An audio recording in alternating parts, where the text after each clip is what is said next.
Welcome class. In this session, we will be covering the limitation of e-business. अब हमने concept को e-business से इतना ठीक से पढ़ा है, इतने सही से पढ़ा है कि हमें यहाँ पे बेनिफिट्स एंड लिमिटेशन में हैंड रिटन नोट्स की रिक्वायरमेंट नहीं लगेगी. So we will be reading the whole concept, the whole content of limitation of e-business from the book only. Start करते हैं. E business is not all that rosy. जैसे हमने ऊपर पढ़ा था ना कि जो ई बिजनेस है वो ईज ऑफ फॉर्मेशन है, देन कन्वीनियंस है, स्पीड है, टेक्नोलॉजी है. ये ऊपर से देखने में अच्छा लगता है, but at the back and बहुत चीजें हैं जिसको कि आपको कीप इन माइंड रखना पड़ेगा. Doing business in electronic mode suffers from certain limitation. जैसे ही आप एक फिजिकल बिजनेस से ऑनलाइन बिजनेस में आ जाते हो तो आपको बहुत सारी डिफिकल्टीज फेस करनी पड़ सकती है. It is advisable to be aware of these limitations.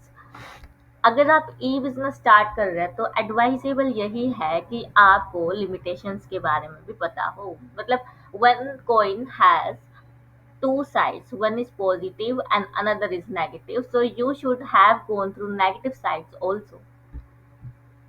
First अपने पास है लो पर्सनल टच. अब क्योंकि सारी चीजें ऑनलाइन हो गई है, हम ऑनलाइन परचेज सेल करते हैं, तो उसमें हम प्रोडक्ट को टच करके नहीं देख पाएंगे, प्रोडक्ट को फील नहीं कर पाएंगे. फॉर एग्जाम्पल सबसे ज्यादा जो अपना क्लोथिंग बिजनेस है या फिर यूटेंसिल्स हमें खरीदने होते हैं, तो वहां पे हम क्या चाहेंगे कि एक बार तो मैं टच करके देख लूं. ठीक है. तो हाईटेक, इट में भी हाईटेक तो है ई business, however lacks warmth of interpersonal interaction. Interpersonal interaction वहाँ पे lack करता है. To this extent, it is relatively less suitable mode of business in respect of product categories requiring high personal touch such as garments, toiletries. अब garments का क्या रहता है, आप शोरूम में जाते हो, आप ड्रेसिंग रूम में चेंज भी करके देखते हो कि whether size is really fitting और not, whether is the quality, what is the quality of the cloth. ठीक है. Incongruence between order taking and giving and order fulfillment speed. Speed का क्या रहता है, ऐसा हो जाता है कि आप with in a click off button item तो ऑर्डर कर देते हो, गुड्स एंड प्रोडक्ट को ऑर्डर कर देते हो, वो हो गया, ऑनलाइन ट्रांजेक्शन आपकी हो गई, पेमेंट भी आपने कर दी. बट अब क्या हुआ, जब डिलीवरी का टाइम आया तो टेक्निकल ग्लिचेस आ गई है, डिलीवरी बॉय ने बहुत ज्यादा अटका दिया प्रोडक्ट को. तो ये हम मतलब ये हम नहीं बोल सकते कि गुड्स जो है वो इंस्टेंटली डिलीवर हो जाएंगे after being ordered. Information can flow at a click of a mouse. Information click of mouse पे फ्लो करती है. फॉर एग्जांपल मतलब कि ऐप पे हम गए, ऐप पे कैटलॉग्स देखी, प्रोडक्ट्स एंड गुड्स देखे, कार्ट में डाले, चेकआउट किया, पेमेंट कर दी विद इन 5 मिनट. 5 मिनट के अंदर अंदर हमने ऐसा कर दिया, चूज कर लिया अपने आइटम को.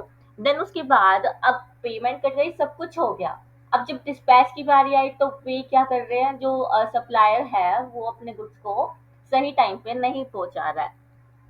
But the physical delivery of product takes time. This incongruence may play on the patience of the customer. अब कस्टमर के पेशेंस में मैं इसका एक क्लासिक एग्जांपल दूं. जैसे फेस्टिवल्स में कैब बुक्स करनी होती है हमें, तो कैब्स का क्या रहता है, हम बुक कर देते हैं, वो ड्राइवर को कनेक्ट करते रहते हैं. इवन ऐसा भी हो जाता है कि जिस ड्राइवर के पास रिक्वेस्ट जाती है वो डिस्कनेक्ट कर देता है, फिर अनदर ड्राइवर के पास जाते हैं, फिर अनदर ड्राइवर के पास जाते हैं, एंड गलती से मुश्किल से एक ड्राइवर मिलता है, वो भी आधे घंटे या 1 घंटे में आता है कैब से लेने के लिए फेस्टिवल सीजन्स में, है ना. तो यहाँ पे कभी कभार तो ऐसा होता है कस्टमर जो है ना, वो बेचारा एक ड्राइवर आधे घंटे को ट्रैवल करके आएगा घर तक, एंड आप because you are now angry, तो आपने उस कैब को ही कैंसिल कर दिया. ऐसे भी कस्टमर्स होते हैं. ठीक है.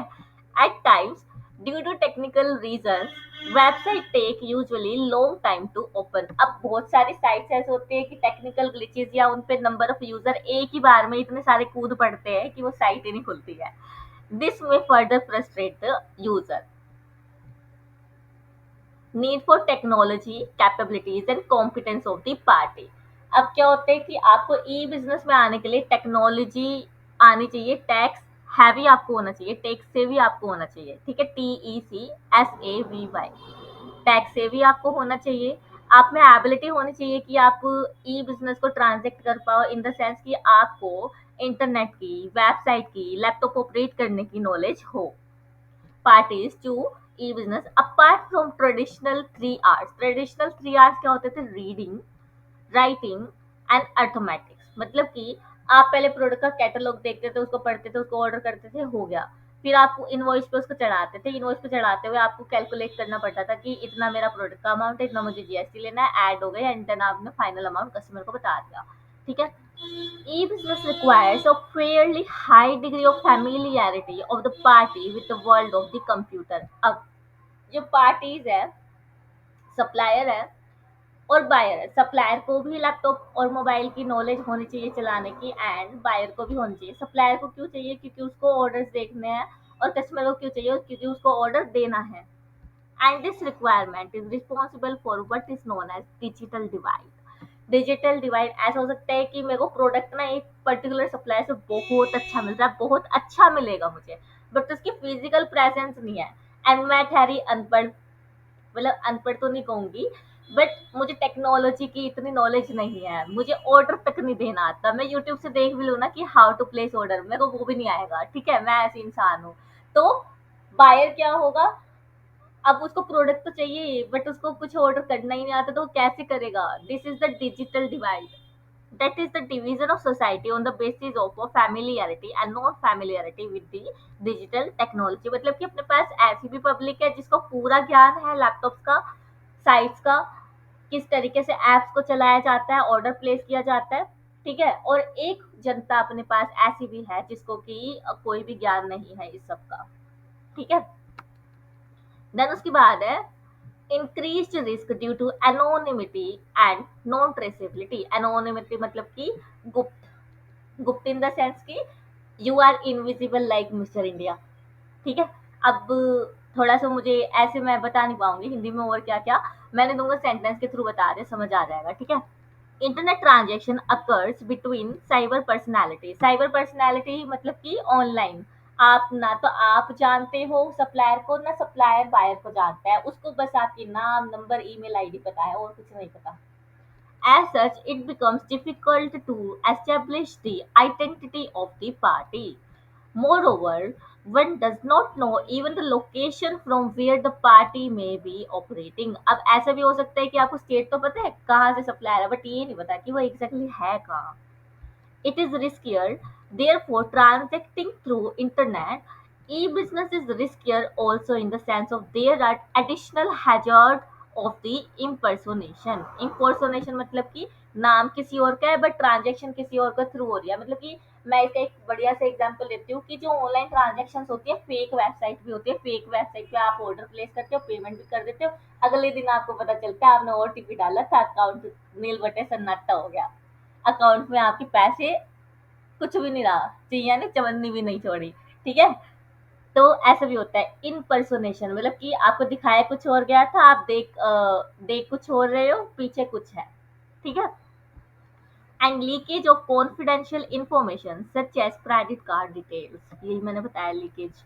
Then there also there also problem of, ये आना चाहिए था, there are also problem of virus and hacking. अब ये चीजें तो मुझे नहीं बताने की जरूरत है। ठीक है। That you must have heard of, if not we will be dealing with the security safety concerns. ये आगे चैप्टर में आने वाला है। ठीक है। तो अभी तक हमने 4 डीमेरिट्स पढ़ी। First is low personal touch, you can't touch the cloth, you can't touch the utensils. Incongruence, incongruence मतलब कि डिजिटल डिवाइड। ठीक है। देन उसके बाद need of technology capabilities, oh sorry, incongruence में मतलब कि ऑनलाइन आपने ऑर्डर डाल दिया बट फिजिकल डिलीवरी उसकी उसी टाइम नहीं होगी, you have to be patient. ठीक है। देन उसके बाद नीड फॉर टेक्नोलॉजी, इसमें डिजिटल डिवाइड की बात की थी। देन उसके बाद increase risk due to anonymity, cyber personality, impersonation risk and virus and hacking, और इंफॉर्मेशन लीकेज, ये हमने देखा। ठीक है। देन उसके बाद है पीपल रेजिस्टेंस। पीपल रेजिस्टेंस मतलब कि पहले एक बढ़िया सा बिजनेस चल रहा था जिसमें एक ओनर था, वो बड़े अच्छे से अपना बिजनेस चला रहा है, बहुत अच्छे से चला रहा है। ठीक है। अब नाउ उसको बोल दिया जाता है नहीं सर आपका ना बिजनेस ग्रो कर रहा है एंड अब आपको जीएसटी रिटर्न्स भी भरनी पड़ेगी, एंड जीएसटी रिटर्न्स के लिए आपको डेटा अपने लैपटॉप्स में ऑनलाइन क्लाउड पे भी करना पड़ेगा अब तो स्टोर। तो अब आप ऐसे नहीं कर सकते। अब वो बिजनेसमैन अपना सिर पकड़ के बैठा है कि भाई मैंने तो कॉपी में लिख लिख के इनवॉइस दी है, मैं कैसे करूंगा। मतलब कि ऐसा होता है कि आप टैग हैवी नहीं थे बट आपने बिजनेस बड़ा अच्छे से रन किया होता, बट एकदम से आपको बोल दिया जाए कि नहीं, आपको अपनी न्यू चीज ट्राई करके देन अपना बिजनेस चलाना है, तो एक बार को तो आप अपने आप को पीछे करोगे ना कि नहीं, मैं ना जो तरीका मेरा पहले वाला है वही मुझे अच्छा लगता है, मैं दूसरे तरीके पे नहीं जाना चाहता, दूसरे पे गया तो क्या पता मेरा धंधा ही खत्म हो जाए। तो रेजिस्टेंस का मतलब ये होता है the process of adjustment to the new technology and new way of doing things cause stress and the sense of insecurity. मैंने स्ट्रेस भी बता दिया आपको, सेंस ऑफ इनसिक्योरिटी की मतलब अगर मैं न्यू वेज में जाऊंगी तो क्या पता मेरा धंधा चौपट हो जाए। ठीक है। As a result, people may resist an organization's plan of entry into e-business। इसका एक और एग्जांपल देती हूँ मैं कि जो अपने एम्प्लॉयज है, पहले क्या होता था, अपने स्टाफ का जो अटेंडेंस है वो रजिस्टर में रिकॉर्ड होता था। रजिस्टर में क्या होता था, अगले दिन ना आप ना ए को पी भी बना के आ जाते थे, यानी आप एबसेंट थे उससे पहले दिन, अगले दिन आपने क्या किया, उसको प्रेजेंट मार्क कर दिया, फ्लूड लगा दिया, कुछ भी करके एक्स वाई जेड तरीका अपना के आपने उसको प्रेजेंट बना दिया। तो ऐसी कंपनी का ना जो पैसा था वो सैलरी में काफी बर्न होता था। मतलब देखो जो रेगुलर सैलरी है वो तो देनी पड़ेगी, बट कंपनी भी चाहेगी ना कि एम्प्लॉय अगर एबसेंट है तो उसका पैसा काटा जाए। तो ऐसा होता था। अब कंपनी ने क्या किया, बायोमेट्रिक सिस्टम लगा दिया। अब बायोमेट्रिक सिस्टम में तो आप हेर फेर नहीं कर पाओगे ना, वहां मशीन पे तो फ्लूड लगा के नहीं करोगे ना प्रेजेंट अपने आप को, आपको वहां पे अपनी फिंगरप्रिंट डालनी ही पड़ेगी अगर आप प्रेजेंट है तो। इवन अगर आप प्रेजेंट है ना, आपने फिंगरप्रिंट नहीं डाली, आपने पोर्टल पे अटेंडेंस मार्क नहीं की, तो आप एबसेंट माने जाओगे। ठीक है।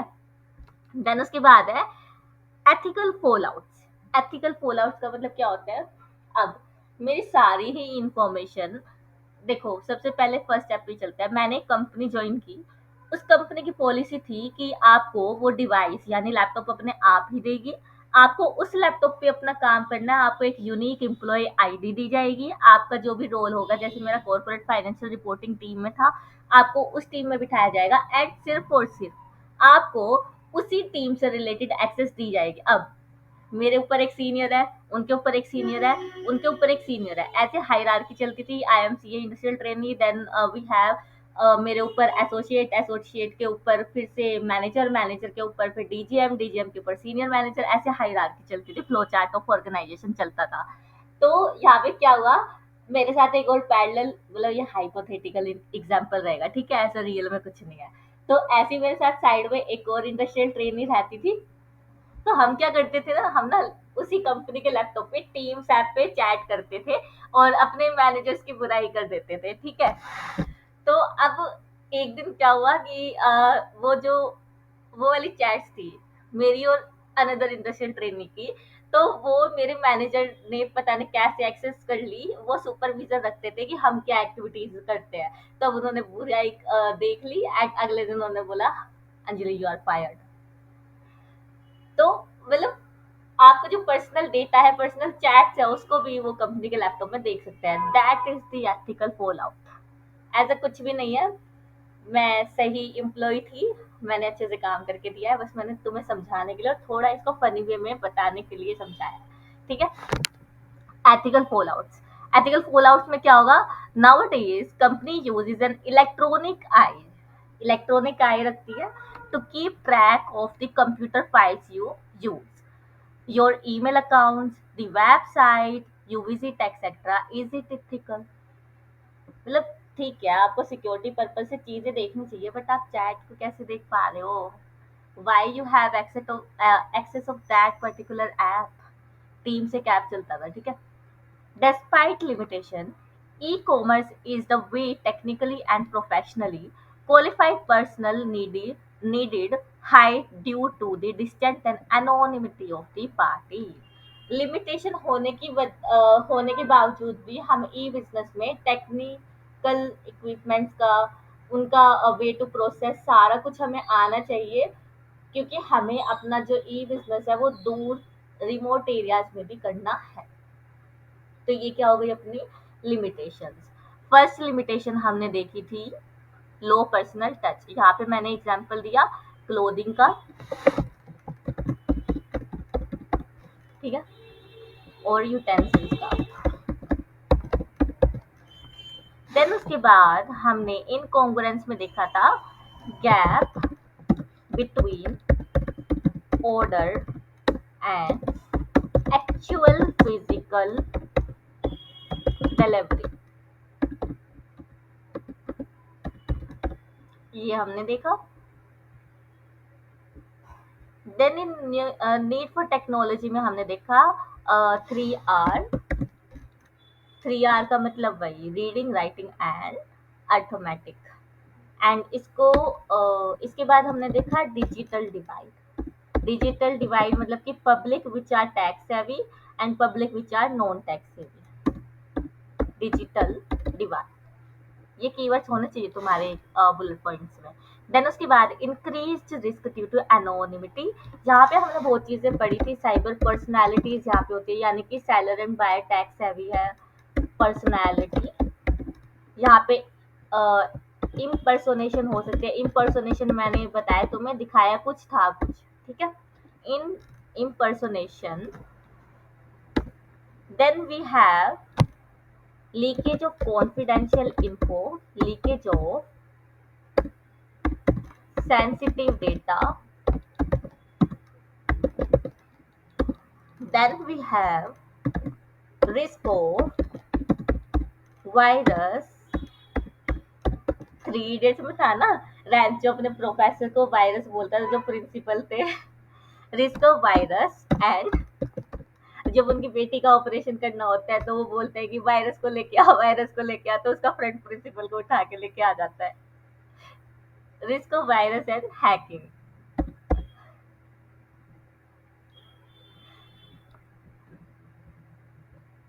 देन उसके बाद वी हैव पीपल रेजिस्टेंस, जहाँ पे मैंने एम्प्लॉय बायोमेट्रिक अटेंडेंस के बारे में बोला। Biometric attendance of employees, good that.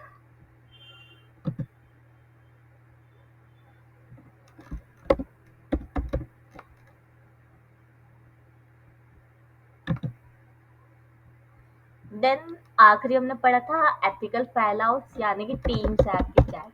Teams app chat of teams app,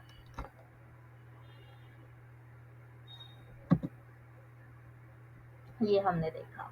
तो यहाँ से आपको सारी चीजें याद आ जाएगी। I hope you are revising your previous content as I delivered, as sharing you the recorded videos. तो रिवाइज करते रहना बिना रिवीजन के। ये सोचोगे कि हम तो बिजनेस एक बार में पढ़ लेंगे, तो ऐसा नहीं होने वाला है, ठीक है। देखो, जिसे पास होना है 33 मार्क्स पे, उसकी बात हम नहीं कर रहे हैं। जिसको बड़े अच्छे मार्क्स लेके आने हैं, अबव 90 लेके आने हैं। I have also the student which scored who scored 95 marks in business studies at my time, ठीक है। तो हम उन बच्चों के लिए मेहनत कर रहे हैं यहाँ पे। Okay, so have a good day, keep revising.